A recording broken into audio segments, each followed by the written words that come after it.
It's down to the wire as both candidates fire off their last rounds. In the final big push in Pennsylvania's Senate race between Democrat Joe Sestak and Republican Pat Toomey. Like the status quo? Then Status Quo Joe is your guy.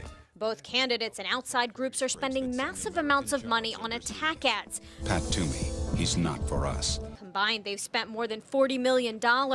Money is a clear indicator on how important winning Pennsylvania is. A large middle ground exists in the state, and that's why many of our elections are competitive. Even more competitive this year because Pennsylvania is amongst a handful of campaigns that could change the political landscape of the Senate and deal a blow for the president. If Pat Toomey wins, the big loser in Washington will be the President of the United States, because he will lose a supporter. The race is close. Most polls show Toomey to be in the lead. His candidacy is all about pro-business and less government.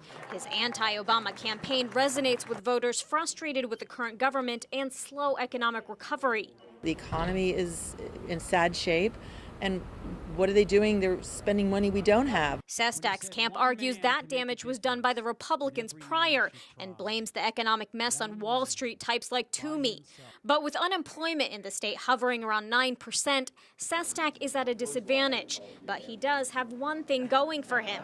Pennsylvania's leaned more Democratic over the past decade, and there are still a fair number of voters who don't make up their mind until Election Day. I'm leaning more towards Joe Sestak, but I haven't really made up my mind yet.